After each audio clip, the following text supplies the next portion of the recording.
Welcome to tonight's Rockbridge Conservation alias RAC seminar. Lexington Planning Board member John Driscoll will be describing the Green Infrastructure Report generated by the Planning Commission.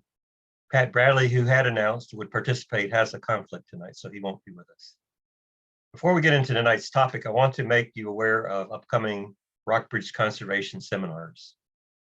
On May 17th, we will be considering two different approaches for pricing carbon.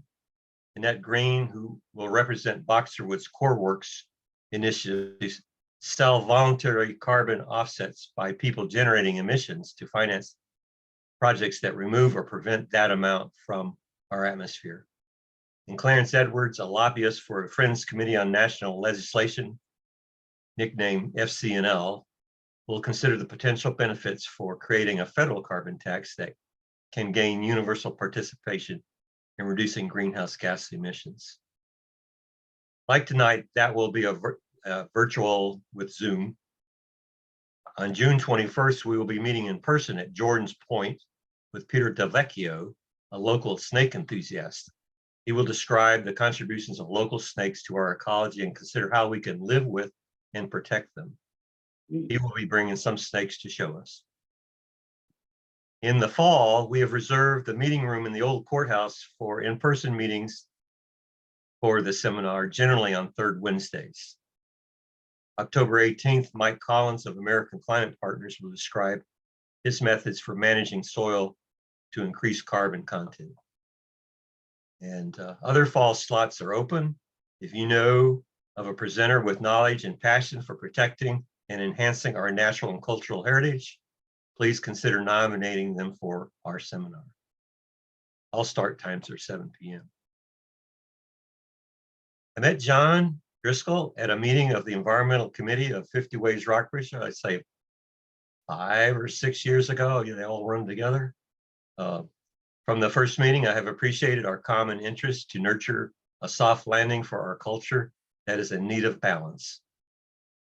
John and his wife retired to Lexington after his career as a professional urban planner with much international experience. In his current role, he is volunteering for the love of his adopted community. Lexington is fortunate to have his input. In our press release for this event, I described this as the Green Infrastructure Plan, when really it's a report on how to develop a process to generate a plan consistent with Lexington's comprehensive plan. This is an initiative of the Planning Commission.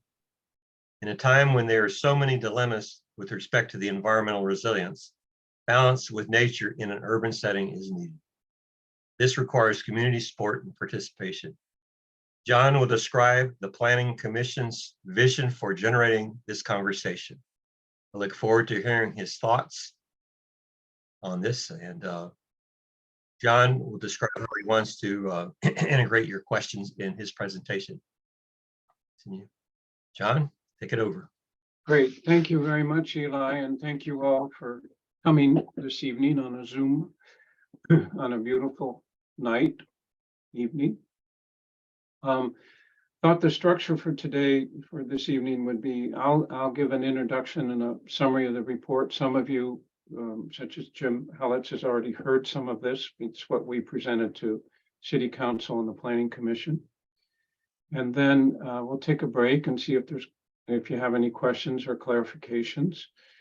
And then we can talk about the collective impact model, and we have Holly Osby here to help us do that. She's a great local resource on and an implementer of this collective impact model, which we're recommending as a partnership approach. I'll briefly outline some next steps and some concluding points to be thinking about, and then open up the floor for discussion. I thought if members if there's other members from the working group here or city staff such as Jim or anyone else on council, planning commission that's attending that would want to reflect, clarify, correct, add, that would be we could have that happen then, and then open it up. But I think given the numbers here, we have it's a intimate group, and many of us know each other. So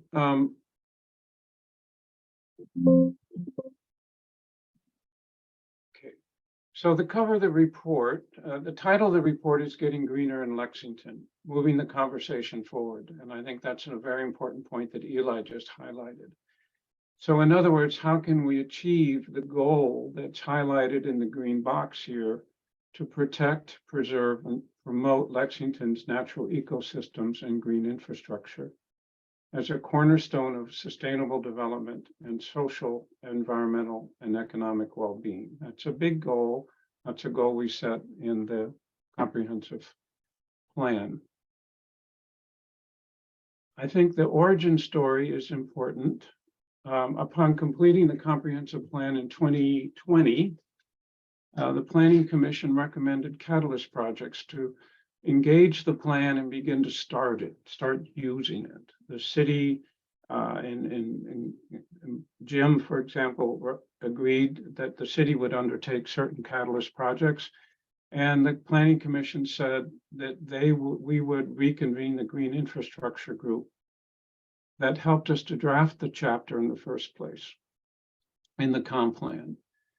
And this reconvened group could recommend to the City Council and the Planning Commission, how can we actually achieve the goal and the objectives and all these strategies that were listed in the Green Infrastructure chapter. I don't have to tell I mean, you all must recognize, I know it from my professional practice, plans are made and often end up on the shelf. So this was an attempt to say, this is an important aspect of the comprehensive plan. How do we activate it beyond our normal means, say? And it's not a new topic in Lexington. This was pointed out to me as we talked to a lot of people about this. So past initiatives that council and residents have done include funding the city arborist, creating the tree board, the tree canopy study, which has been recently updated, restoration of Woods Creek and the trail that had included a lot of community members, stormwater retention and recycling programs. And more recently, current projects are the bicycle pedestrian plan, which the city is using plans to use to access grant funds to do sections of it. Sidewalk extensions and new crosswalks.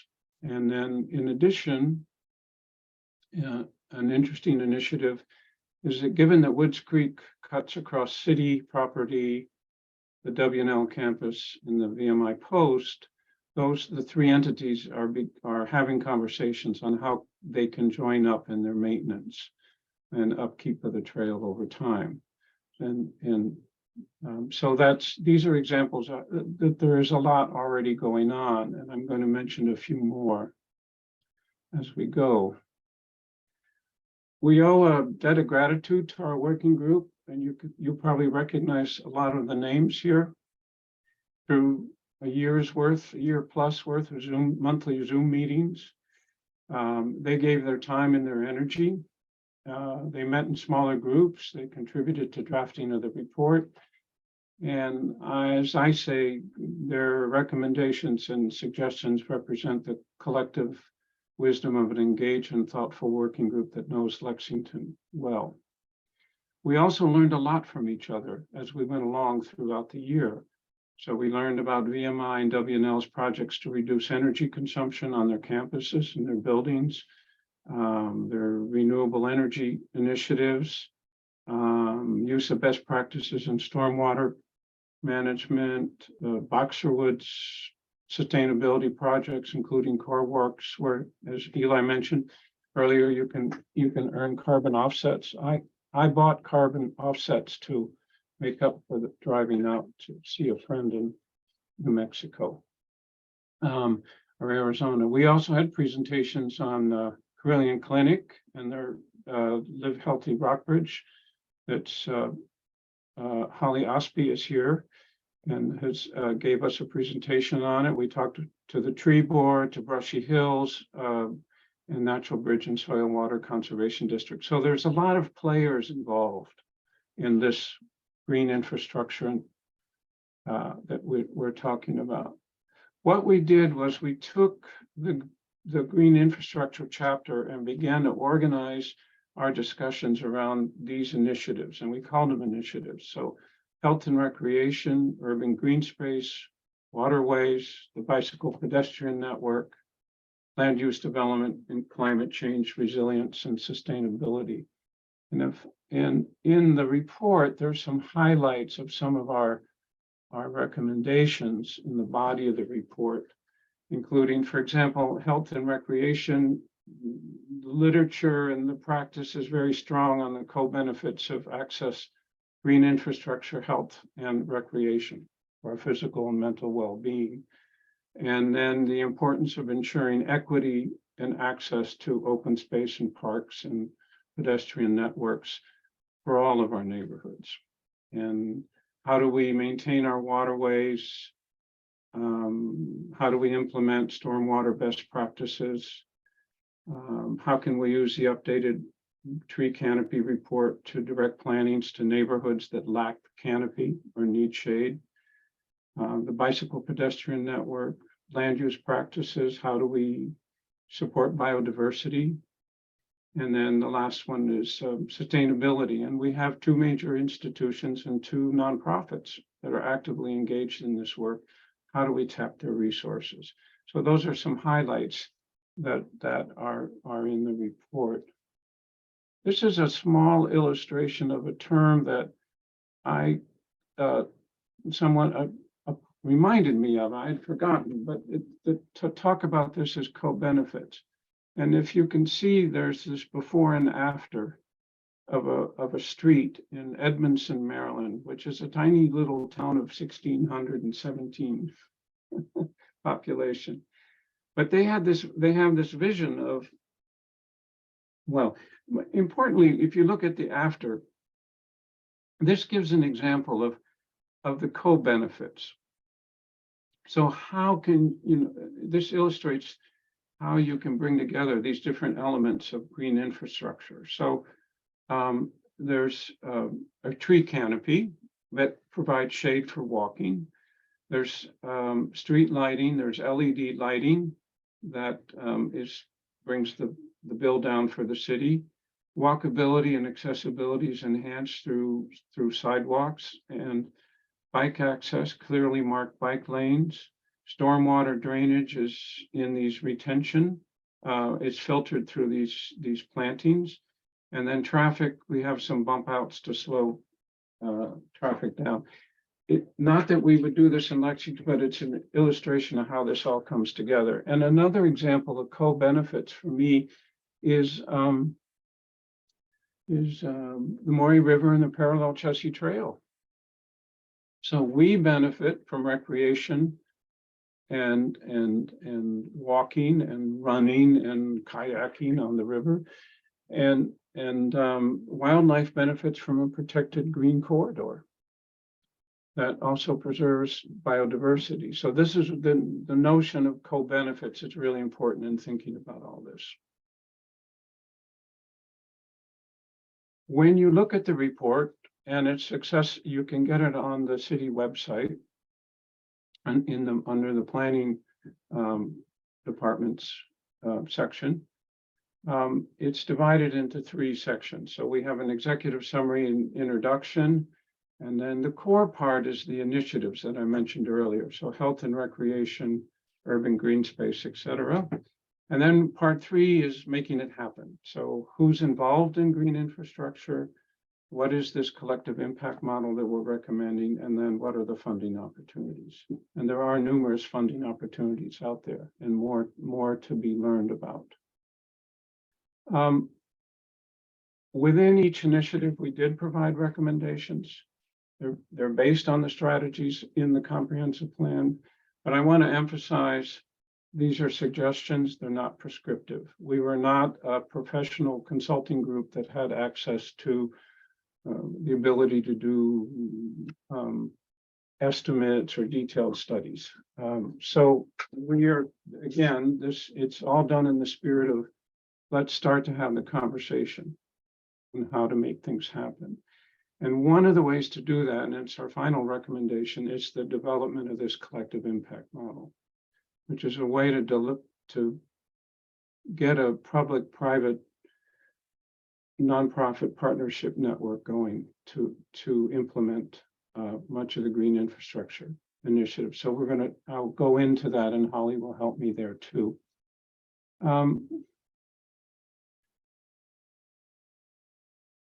This is an example. I'm not going to read it or dwell on it, but one of the initiatives I mentioned was urban green space, and so we have a very short description of its value and description, very much tuned to Lexington. And then the green infrastructure, all the strategies that are in the green infrastructure that relate to urban green space are highlighted. And then we have recommendations that are organized, in this case, by trees, by green space, and what we call foundational framework. So if you go into the report, you'll find this is the level of detail that we have in the report.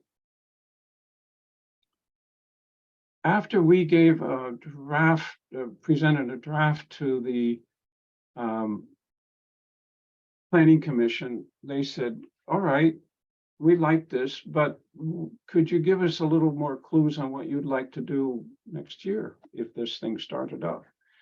So we met one more time as a working group and came up with these ideas of we gave a title of Promoting Healthy and Sustainable Neighborhoods. And within that, we had active citizens. So how do we complement Live Healthy Rockbridge programs to encourage exercise? How do you link the infrastructure for doing that through walking and biking and making that happen through annual enhancements? Tree canopy and planting. How to expand the city's tree canopy program managed by the Tree Board, Public Works, and the city arborist. And even in examples of working with some of the partners, such as master gardeners. And if you all when you got your water bill, you had a flyer in there that said, if you'd like help in getting rid of the ivy that's strangling your mature trees, master gardeners and the city arborists are working together to help you do that. So that's a good example of this city community partnership. Stormwater best management practices. And then another area was, we were saying, what are some low-hanging fruit on sustainability and renewable energy? Encourage the mayor and the city council to join the Covenant of Mayors in Climate Change. Charlottesville, Roanoke, and Blacksburg are members. And so again, I don't want to go into all the detail, but you can see then finally wildlife and how could we become a monarch butterfly city? Can we become a bee city? It's not that hard to become those. And the value of this was a great article in today's Gazette. Hats off to Jim and Public Works and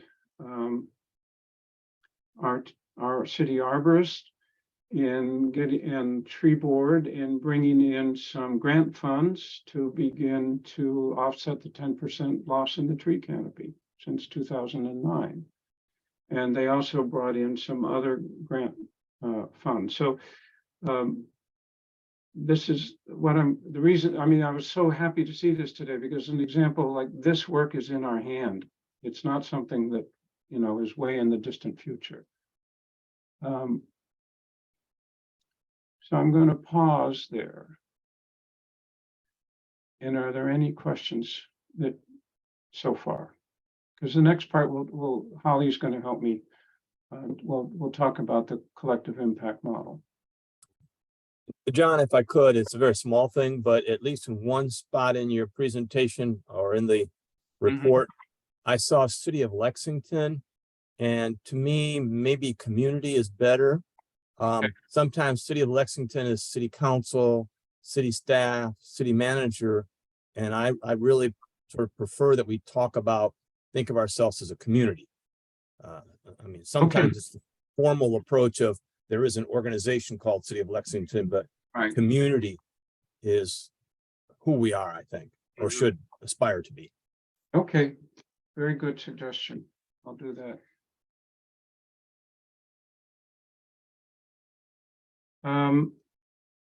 Okay, Holly, are you ready?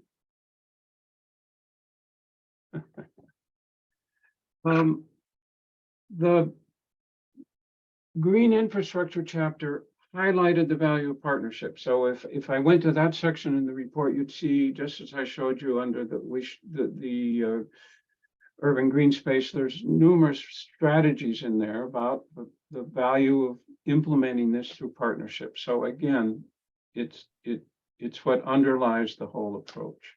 And what we suggest in this report is how it can happen. And Holly, do you want to? Yes, I'd be happy to jump in here. And first, I've just got to say, this is a fantastic slide. What a fantastic job you did of putting that together. No, I found it. Yeah, but great job of finding it. Okay, so collective impact is one of the things that we recommended in the report to the Planning Commission. Collective impact in really broad terms is very much like any other coalition, with a few very distinct and important differences that make it such a productive model to follow. One of the key differences between your average coalition and collective impact is that there is a backbone organization.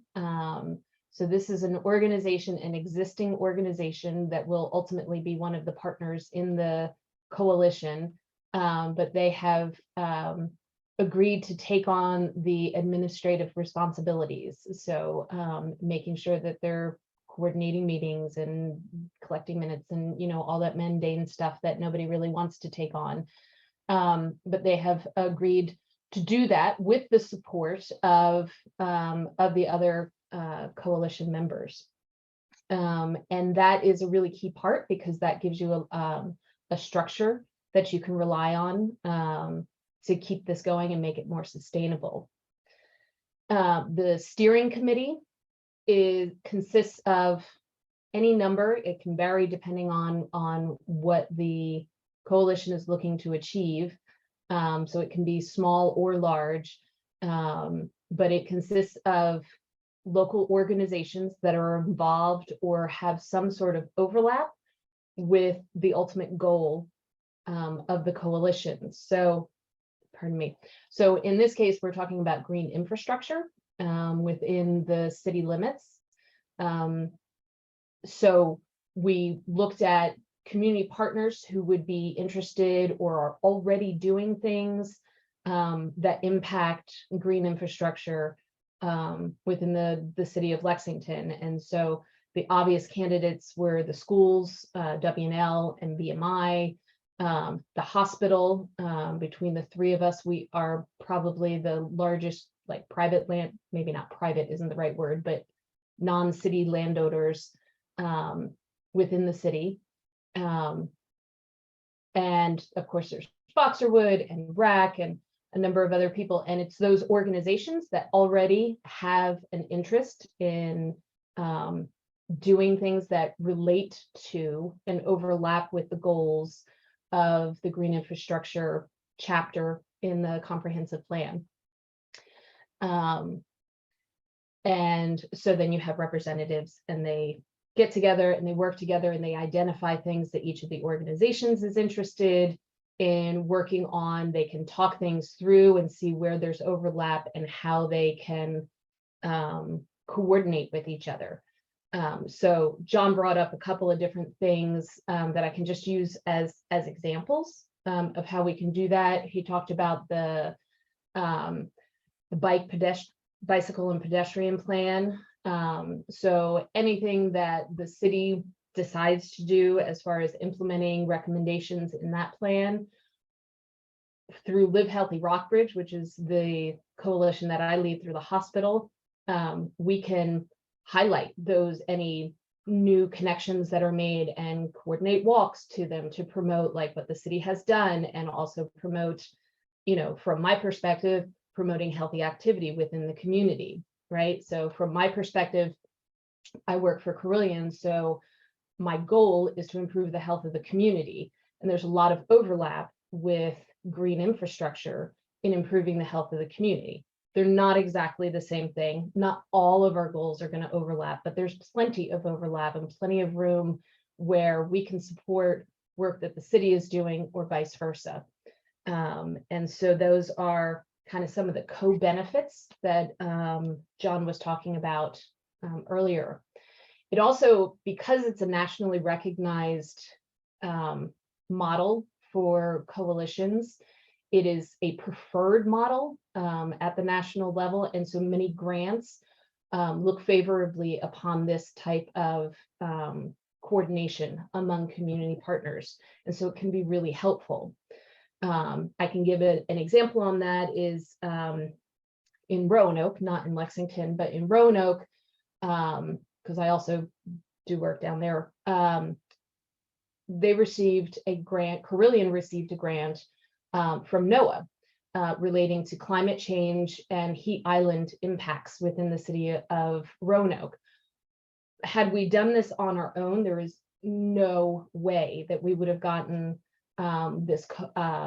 this grant, and it's a pretty large grant. It's $350,000.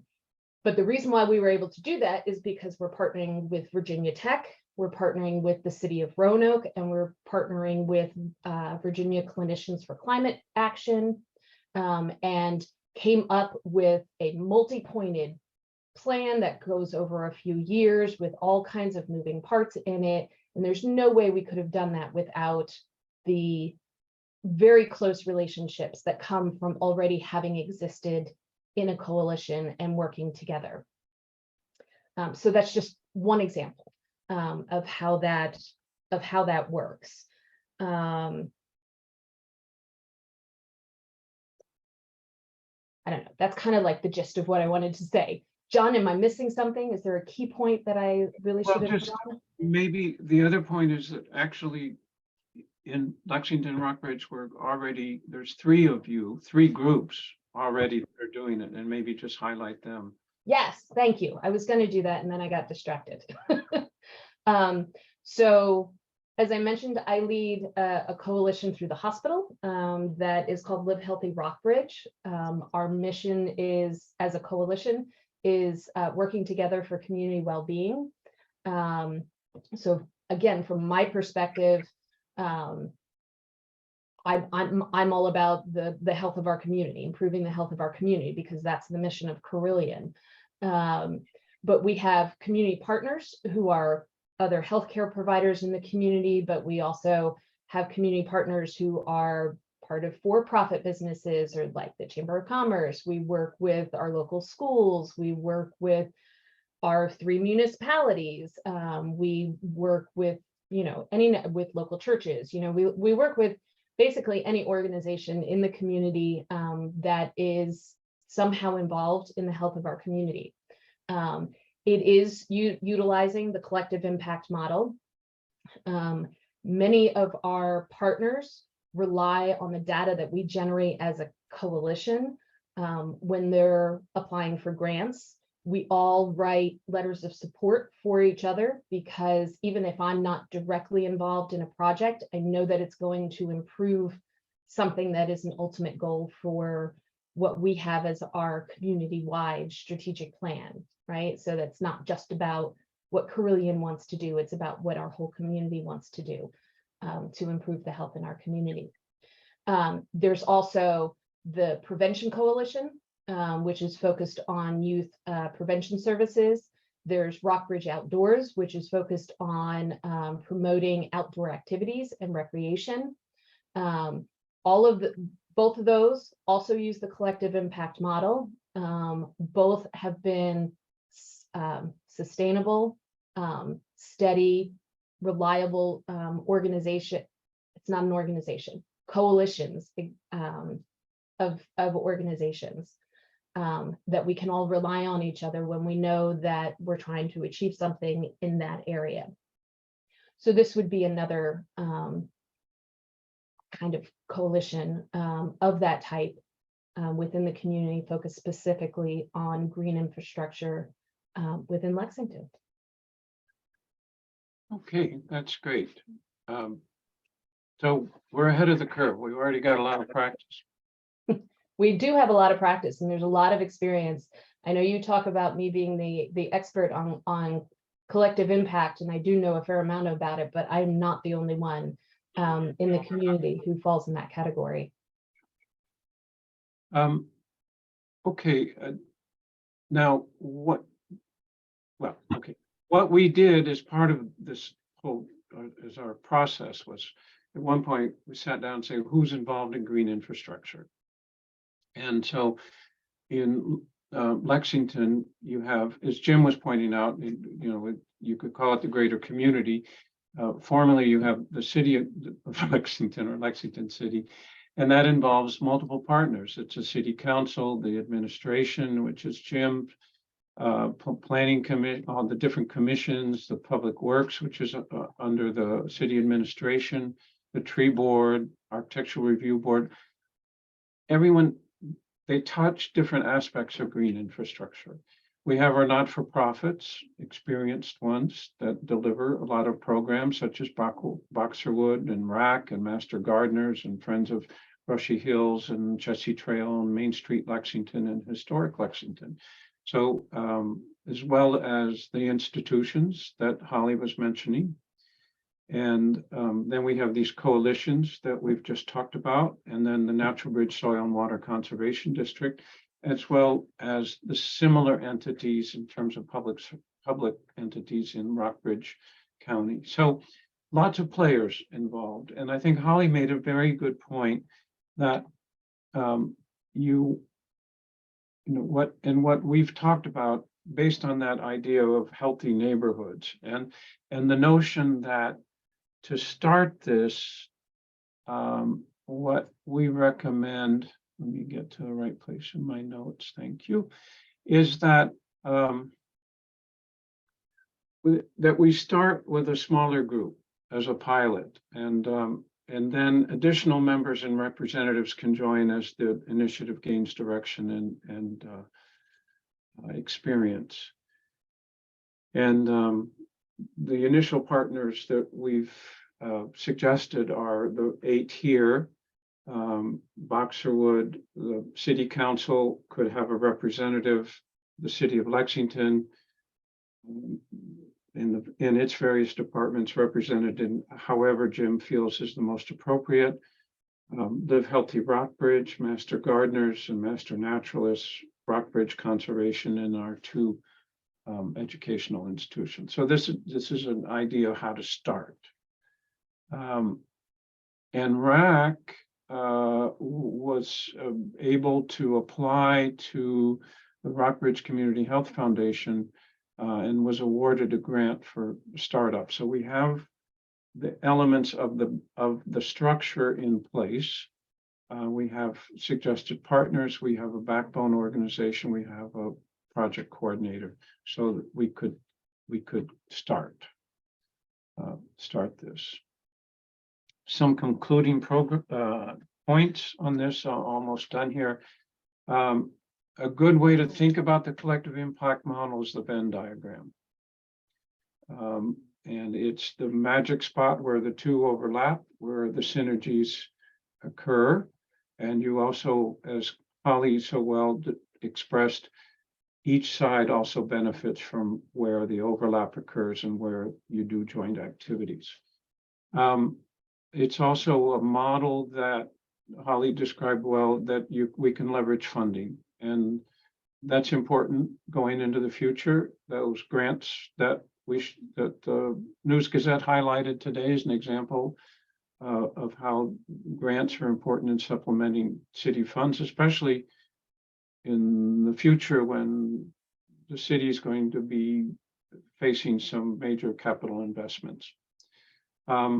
Flexible on the startup, and an important point here that we've talked about a lot is that given that a lot of the potential projects in this, once they're chosen, are really city functions or involve the city in one way or another, the way we're thinking about this is that the city is a special partner. It's a partner of special standing in setting priorities and especially in regards to the capital investment program and the city work plan. And so that means really, if we go back to this Venn diagram and say this set A is the city of Lexington, there is a normal process for the city and the council and the administration proposing and agreeing and recommending priorities. And that still happens. That's their function. And where the overlap occurs is where some of that can be informed by the cooperation within the coalition, as Holly described it. But the decision-making processes are really the same as they are today. And as noted, the city's perspective is that as we can develop this approach, it can provide an opportunity for thoughtful coordination of effort and priorities and use our resources effectively. And last point from important, just a minor thing, is this is not a statutory document. The comprehensive plan is a statutory document required by Virginia legislation. This is an outgrowth of the plan done by the Planning Commission volunteer group. It's not a statutory document, so it doesn't have to be followed per se. It's just, again, in the spirit of continuing the conversation and moving that chapter forward. Next steps, we had a joint City Council and Planning Commission work session where we were able to present and discuss the report. And now we're at this next step where we've suggested in the report that a transition group is formed that includes the city manager and members of the working group, such as Holly and Pat Bradley, who was the chair of this initiative. And they begin to work together to confirm the initial partners and propose the governance structure and develop the shared agenda. And then we have the resource of the coordinator through RAC to support that initiative. And then let's launch. So that's next steps. Jim, you can highlight any change. I might not have captured that correctly, but the last couple slides, when we presented a draft to the Planning Commission, the News Gazette saw it and liked the idea. Their notion was that we could galvanize local resources to implement the green infrastructure chapter. And it's not the first time. Back in 2002, 2004, the city did it for the Woods Creek Restoration Project, which was quite a complex project that involved a lot of community partners. And I, in closing, I found it interesting that the announcement for the RAC seminar that Eli had put together and that the News Gazette published last week was on the same page as the long article on the BMI's annual 33rd annual Environment Virginia Symposium, where they had 500 participants. And their topics included monitoring and managing water quality, stormwater initiatives, wildlife corridors, climate resilience, tree canopy, mitigation of urban heat, climate change, among other topics. I was quite struck that that sounds a lot like this report, but at a very local level. And so if as a local government and a community, we can successfully initiate and grow this initiative, we might have a good story to tell at a future symposium. So I'll leave. Thank you very much. I hope that gives you a flavor for the report and the initiative and the good work of the working group over the last year and a half. Thank you. Eli, if there's other members of the working group or anyone else that wants to participate who's heard this before would like to chime in and give some comments, happy to. The one thing I heard that I liked that the heat island effect of urban areas is a consideration, because in the wider lens of climate change, it's the things that produce heat minus the things that remove heat. That's the equation. So, and greenhouse gases reduces the amount of heat removed, but there's a lot of other things that create heat in the first place that are associated with urban environments. So therefore, like the green canopy, I was disappointed. You said that the tree canopy had been reduced. I had always thought Lexington did a good job of maintaining their tree canopy, but the tree canopy is a way to push back against the heat island effect. And it does, people don't usually think of it this way, but it does put that carbon that it removes from the atmosphere into the ground, where it has other cooling benefits besides removal of this large flywheel of our atmosphere. So I hope that the discussion about the heat island effect will include the potential for increasing organic content, which is carbon, in our soils that have a cooling effect. And the trees do that, but also management of our grassy lands, lawns, parks, road shoulders, all that kind of stuff. I personally am interested in that because I see the potential to have an impact on managing the global warming with local cooling. So in any case, that's just a comment. Yeah, the article in the Gazette highlights that we lost the canopy from many factors, including the 2012 derecho and pests and diseases and tree removal without significant replacement. So, but that's the value of the tree canopy study. And now you, and as also mentioned, Celia Rainey talks about how shade trees can reduce the ambient temperature by 5 to 8 degrees. And then thinking about different kinds of trees, and then also neighborhoods that have lacked tree canopy, and how to do more in those neighborhoods. Also, I would bring up the other options for reducing heat island is white roofs. They reflect the light instead of absorbing it as heat, as like a black roof does.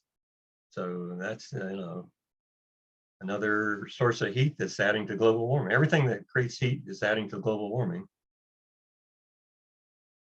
I will say that those types of recommendations are a great thing to bring from your organization to the coalition to discuss how to best disseminate that information to private, homeowners, right? Because it's really up to the homeowners to decide what color their roof is going to be.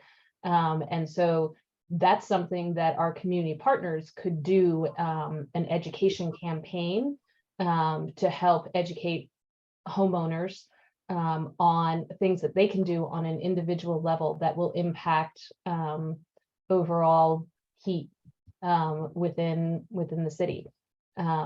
And so that's a really good example of a way that the coalition can work together and utilize our collective resources to do that, so that it's not just on the city to try to do that, or not just on RAC to try to do that, but something that we can kind of come at from multiple points. So I'm glad you brought that up. Yes, the culture at large is what we're working on. The city administers their mandate, but the culture at large has to buy into it, and that's what you're saying.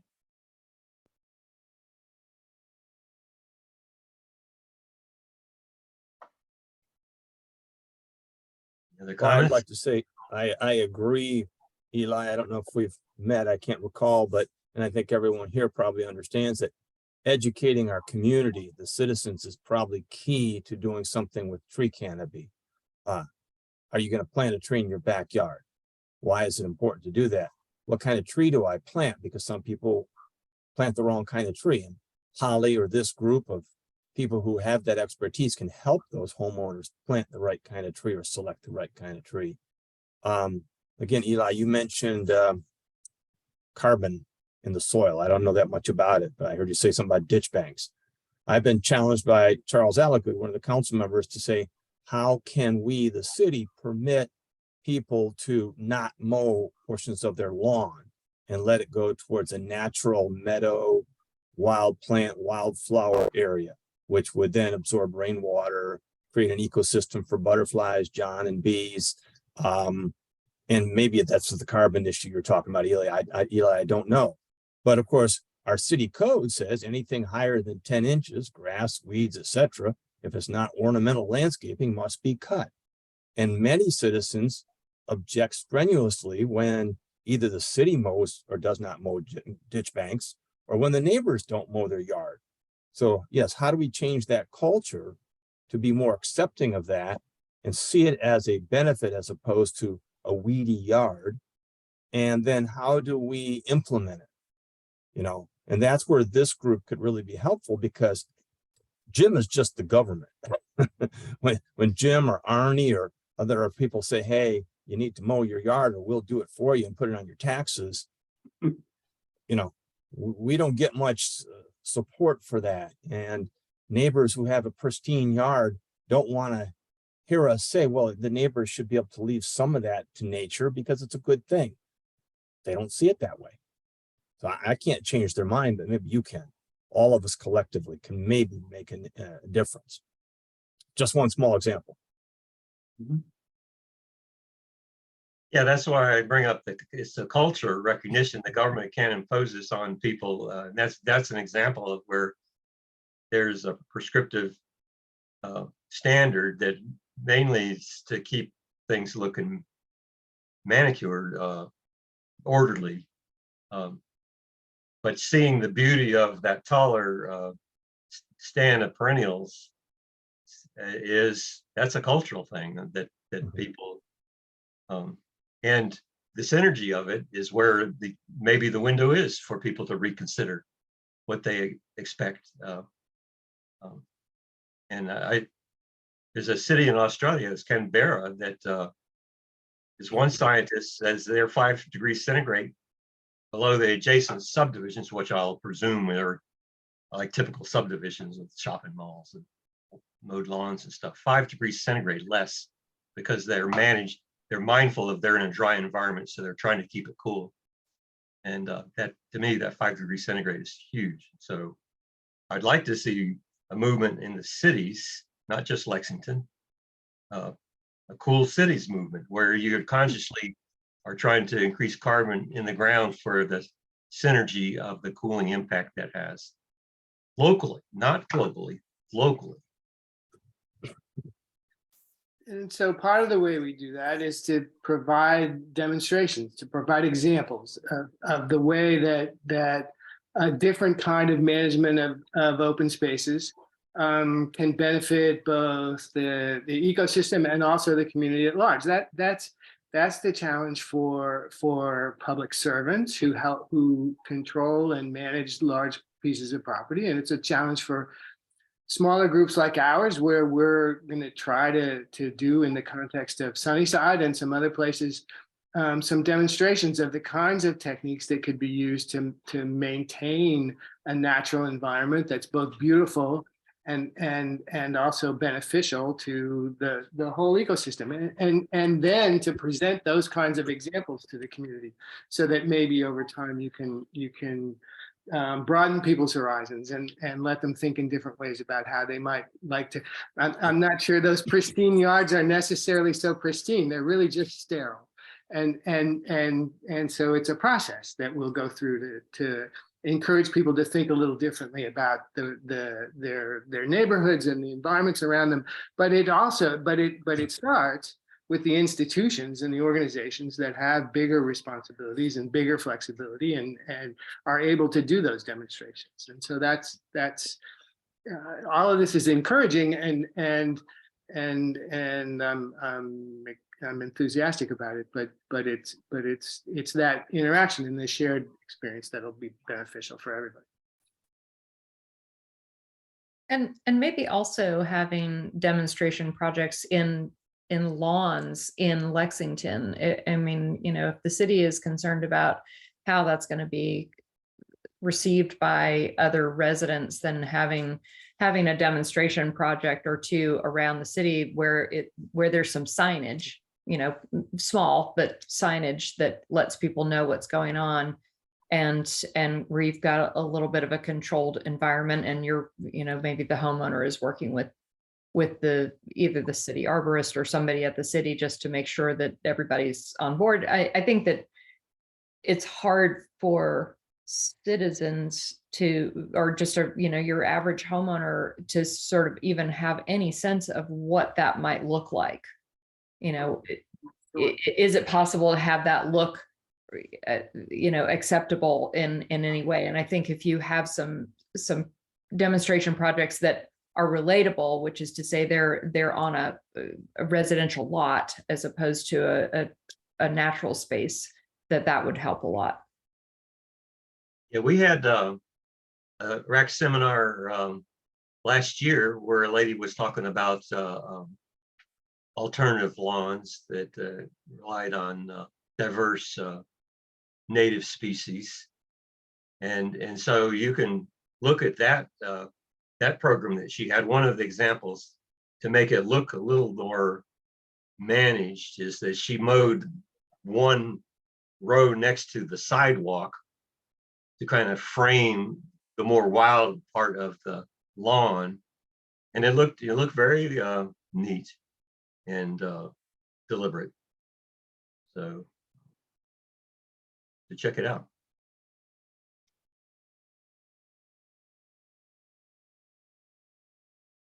Things like that, though, can be really exciting, but there's having that recognition by critical mass is the key to being substantively having a substantive impact.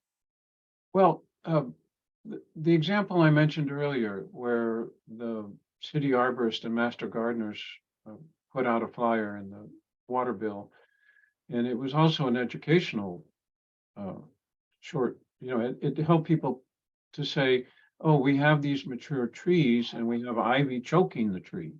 And there are ways to save these trees by cutting a 6-foot section of the ivy, you know, down. You don't have to take it all the way off the tree. You just take the bottom part off. And Master Gardeners was saying we can provide some volunteers to help do that, or you can get a tree company to come in and do it. But if someone has a beautiful tree in their yard and they don't realize that the ivy is slowly strangling it, that's part of the education process, and using the distribution power that the city has to get that message out, which is very effective. Well, again, I'd like to say that's one tool, Yes. but again, sometimes people just don't listen because we're the government. It's a they situation. And it seems to me, and maybe I'm sensitive to it, but it really should be a we situation. You know, again, all of us in this group and the other advocates, the other interested community members should be helping their friends and neighbors right next door understand why it's important.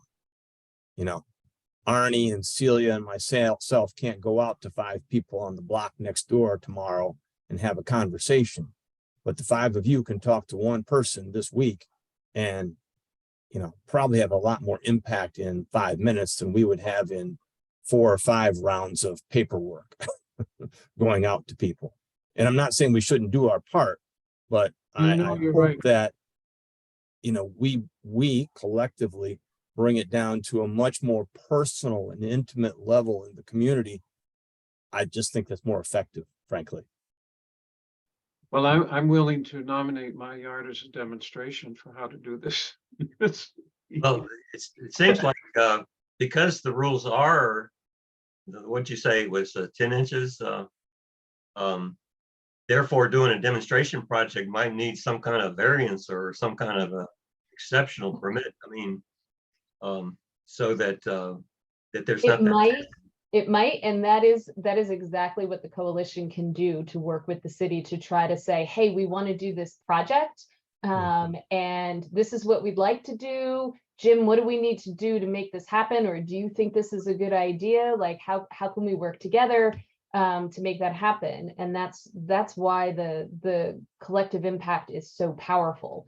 You know, and to John's point with the letters that went out with the water bills, it's one thing to get a letter, but it's another thing to get a letter and then see it on social media and then hear it from RAC or see it at the hospital, or, you know, like see it in multiple places at multiple times. And you're like, oh, that's that thing about the vines. And, you know, I saw it and then I forgot about it and now it's in my face again and I remember it. So that's why it's so important to have so many multiple points coming in and for everyone to be in agreement, right? Because like any one of us could come up with a brilliant plan, but by ourselves can't really have the impact that we can all have together. And I'm afraid I'm gonna have to end there because I've got to run. But if anybody has any questions, please feel free to reach out to me. Feel free to give out my information. Totally fine. I'm super excited about this. Well, before you go, Holly, John, didn't you say we're going to try and develop next steps either tonight or very soon? Well, we're missing Pat. And we should have Pat with us to do that. I totally trust you to come up with next steps. Or we can do it really soon. Whatever works. I promise. Yeah. Thank you, Holly, for coming in. Much appreciated. Yeah. And John, a part of it is a communication process. In addition to those flyers in your water bills in the city, the Master Gardeners also did a project at the SPCA headquarters where they did actually cut all the vines off a stand of pine trees that were in real jeopardy there. And it's a beautiful set of trees in the back of the SPCA facility. And so what we need to do now is to be able to spread the word. Okay, here's what it looked like to do this. And over time, we'll be able to show how those trees have benefited and how the neighborhood looks better because those trees are healthier. And so it's a lot of different ways of getting the word out that'll be important. Bob, when did that happen? 2 weeks ago, maybe 3 weeks. It was a Saturday afternoon project. A bunch of Master Gardeners got out there with some volunteers from the SPCA, and in that big stand of pines right behind the building, which were full of English ivy. They took it all out in just the way that pamphlet described that it should be done. And so now we'll be able to see over time how much better off those trees are. Was that covered in the paper at all? I didn't see it, but maybe I Not missed that I'm it. aware of. I Because don't know. that sort of, this is how it happens, and these are some before and after photos, are exactly the kind of thing that I think are really helpful, particularly with coverage in the newspaper and on social media. Mhm.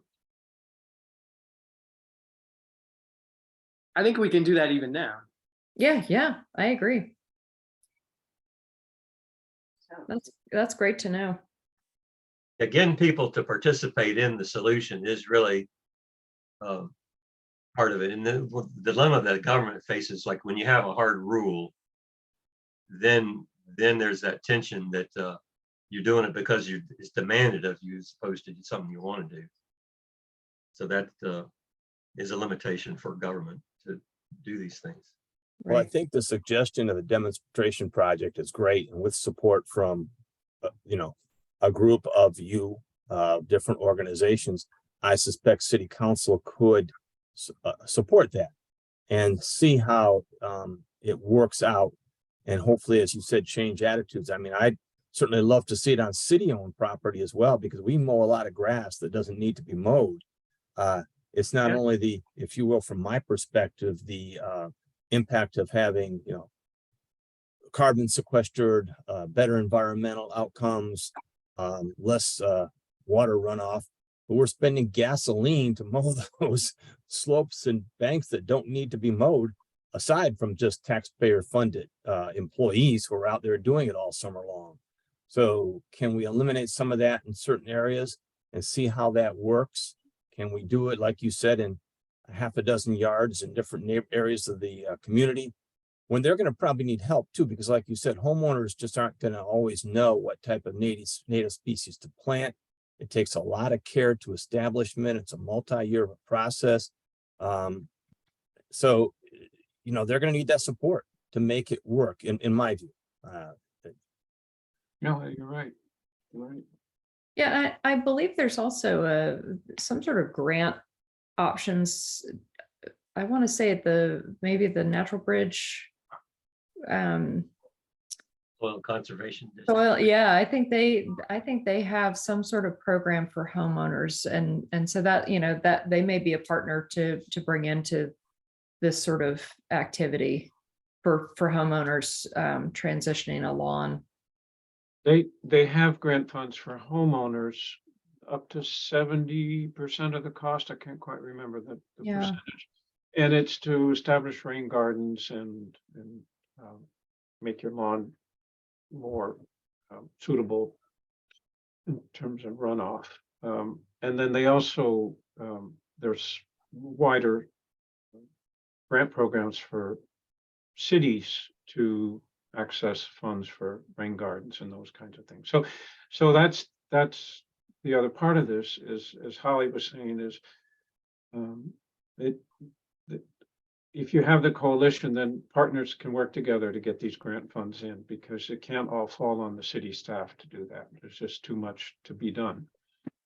And so if there's an agreement on where the priorities are, then you can go after funding for some of those programs. Right. For both private and public initiatives. So. And I would say the arborists that Lexington has had for decades now is an example of the government providing support. It's not necessarily a mandate. I guess there are probably some rules I'm not aware of, but you're trying to help people to do good. Yeah.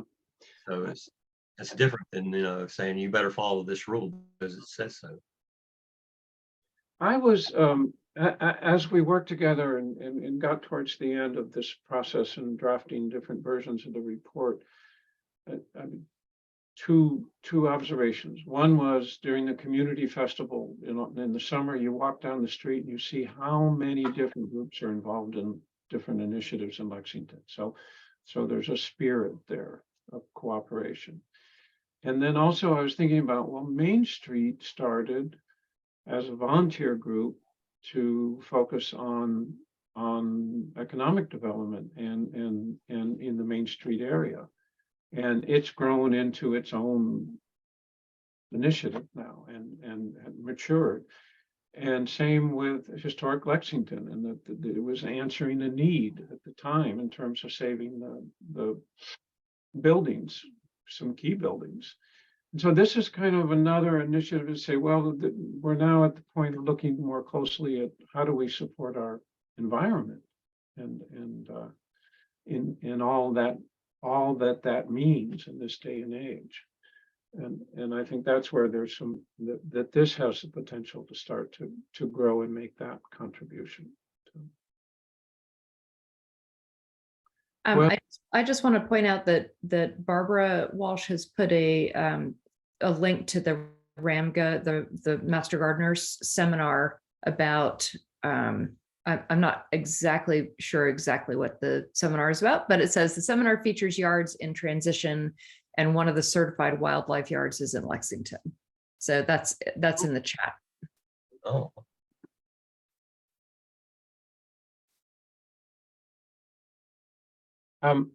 In our yard, what we've done is started last year and this year. It's just partly because Debbie My wife is a master gardeners and bringing all of this up.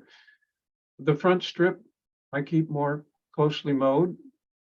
The first part of the lawn inside the fence, I keep less mowed, but still, within the, way within the 10 inches to let the violets and the dandelions grow, but not too high. And then the section in the way back, which is under the oak tree, I kind of let go.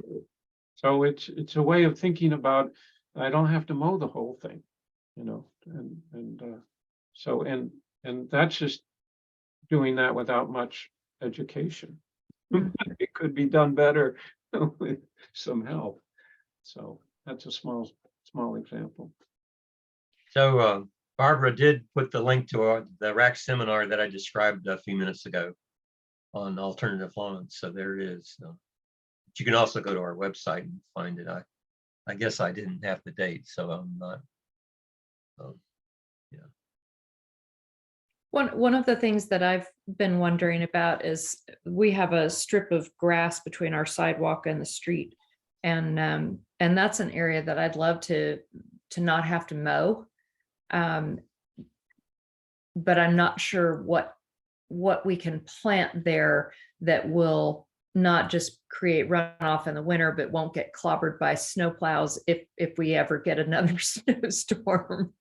So that's something that I'd be curious about where the city is on, what can be planted in those I don't know, verges and that's a conversation for later, but that's another area that could be planted in something that would collect stormwater. Agreed. Yeah, you'd like There to. might be options or alternatives there. Yeah. Right, it's a creative process of finding the kind of species like a low lying perennial that you don't have to replant every year, and softens the impact of rain when it hits the ground. I mean, all kinds of, and of course it feeds carbon into the ground, et cetera, et cetera. There are a lot of resources out there that talk about exactly these kinds of things, how to utilize native plants in those areas along the street that would be beneficial for water retention and also for a whole variety of other things. There's a large book by Professor Doug Talmay at the University of Delaware, who's probably the nation's foremost authority on these kinds of questions, on how to change your lawn into a national park to make it more productive and more valuable. And so what we really need to do is have a mechanism that pulls together these resources, makes them available in an easy way for people to get hold of quickly, and to benefit from by providing demonstrations, by providing illustrations. John, I'll tell you, we lived in Arlington for a long time, and when we took out all of the lawn in our property and put it in native plants and a pond and all sorts of things, this is in the middle of the city, and my neighbor came to the door one day and said, I'm going to sell my house, and I'm a little concerned about what this looks like. And I said, beauty is kind of in the eye of the beholder, and you may find that this turns out to be an advantage. That being next to something like this, and it had a sign and a designation from one of the nature organizations about how important this was, and it turns out that the people who bought that house did it because it was next to ours. And because that was there, and they stood and I watched them out the window. They stood in front of our house for a long time when they were looking at the house next door. So I understand those concerns, and they're real and legitimate, but they can be overcome. We can all get a better understanding of how this works and what's important, and how you can actually benefit from these kinds of things being examples in your communities. So Jim, I understand your concern, but I feel like I'm living proof that it can be dealt with. I was also encouraged that you, Jim, said that it's something city council might show some flexibility with. I mean, you have to get their participation in that subject, but I think demonstration projects in Lexington, that has some real potential to, so we ought to look at that. Yeah. Well, Bob, you brought up an important point, is that if you're going to have, say, a private resident do this, they probably need to talk to the neighbors who surround it, because we don't want a demonstration project, in my view anyway, where, yeah, at some point, 2 or 3 of the neighbors show up at city council and say, you got to get this guy to mow his yard because it's a mess, you know, because they like green, level grass. That's what they like. And they're either not going to change their mind, or at least they're not going to accept it in their neighbor's yard, anything less. So, you know, it's incremental. It happens slowly, but we need that kind of, I think, support, because city council, if 3 people show up and say, you know, don't let them put the weeds up because they see it as weeds, then city council probably won't let them. If nobody else shows up and say, wait a minute, there's all kind of benefits to this, and give it a try, people will change.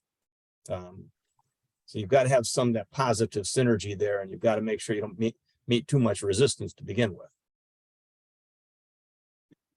Jim, you brought up earlier the mowing, you know, and that's something that we mentioned in the report, that, and I know it's come to you by others too, and that it's coming up with these mowing protocols, and it's for areas where you probably could have more flexibility as to letting something grow, versus other areas where, because of the location, you have to be more sensitive to it.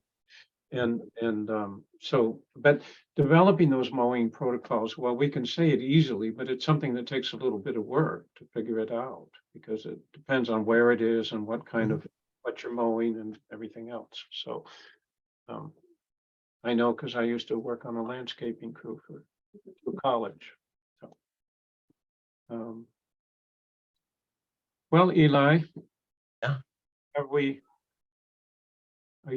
Are there? I think we had a pretty good discussion. No, it wasn't a large number of people, but we had a really good discussion about lawns, for example. That was good. Especially this time of year, we're mowing them 4 or 5 times a day, every 4 or 5 days. Yeah. Speak for yourself. I'm out in the county and I got a wild one. I live in the woods. Let nature do that. I mow for harvesting feedstock for compost piles, and I do that. So John, I'm assuming that you've got a small group of people who are getting together to sort of bring forward the next steps, that how we, you know, what the job description should look like for this person that RAC has the money to hire now, and how that process should work, and you know, those basic steps going forward. I'm confident that you've got that in here. Well, what we've suggested in the report, and we also wrote a briefing note that is a 6-pager, and it's really 4 pages of core material that was updating the report and saying, this is how we recommend this goes forward. And one of those recommendations is form a transition group, because in a way, as a catalyst project, the Planning Commission did what it set out to do, and that's write the report. And at one point, this transitions into Jim and the city council. It's no longer it's not really a planning commission function. Doing the work, the study is, but at one point it moves over. And so we were recommending that a transition group be formed. And that includes people like Pat Bradley, who is the chair of this group. And Pat and Holly and Elise and Jim have met to talk about this. And so I think we're in the stage of figuring out with the city is figuring out how to move forward on this, at what level of involvement, and then and then with the council. So Jim, do you want to highlight add to that? Is that accurate, what I've described? I think it's pretty accurate, John. Yes. you know, I think that implementation stage, how do you transition to that? And I certainly agree with the collective impact or collaborative impact model from the standpoint of, you know, organizations, individuals bring resources to the table that we just don't have necessarily. And certainly like to work with those individuals so we could transition to those groups, transition to implementation of whatever those goals or priorities are that are chosen. So I think that's the transition group can continue to meet and figure out, you know, these next steps to move it forward. Well, I appreciate, John, you taking the time to share your work, and of course, it's a community work. It's for all of us. Yeah, it's the community work. I mean, it couldn't happen without the working group. They are the ones who, I call them the greater brain trust, who brought forth this whole idea. Even the collective impact model came out of our discussions, because I think Jim will agree with me. I say this as a practicing planner of many years. Plans are made, but often ignored. And so in a way, we had to move people away from thinking about, you don't need a plan. What you really need is a way to move, is begin to do things together. And around a framework and a structure. And so that's why, you know, we have these suggestions on initiatives and how to organize things, but that can all change once you get the first 8 partners sitting around the table and they go, well, I can do this. Well, you can do that. Well, why don't we do this together? Bingo, things happen. And we've already seen little bits of that coming through. I know that Betty Beasel's participation on the member of the working group led to conversations with VMI about their tree, you know, their tree canopy, and also this notion of focusing on the tree canopy with the tree board and the public works over the longer term was part of our discussions. And so I think that these things are starting to evolve anyway, and some of them were, and they're early wins for this whole approach. So. Great. Getting people to be involved and feel like they're empowered to shape their community is really a critical part, because if you're in a feel detached, they will do this, or, you know, what are they going to do? You think in terms of what are we going to do? A different mindset. Well, so I think it's been a good conversation. I guess I think we're probably ready to sum up right now. So anybody else have anything to say before we check out? Well, Eli, if I could, I mentioned earlier, city council responding to the public, whether it came to lawns or anything similar to that. I don't want anyone to get the impression that city council is negative or not forward thinking. They really are, but they try and responsibly act or react to the community. And so, again, getting good positive input will help them make decisions that maybe go against the current of what has been expected. So again, don't think that I'm being negative about city council. Not only are they my bosses, but they do a good job for the community. And so that's the important thing to understand, please. No, I totally appreciate the people that run for local office. That's a service. They're taking responsibility. So they might disagree with some things, but they're doing work. So I appreciate that. And I think they find out that it was more work than they thought when they ran for office. As one who's run. All right, well, I guess we'll sum it up there. I hope you all have a good evening. And in any case, enjoy the spring. Thank you so much, John. Thank you.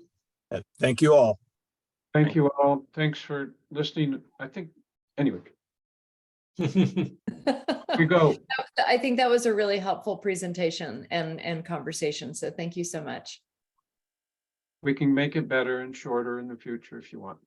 Or someone can give this in 5 years. Jim can give it at the 38th VMI symposium.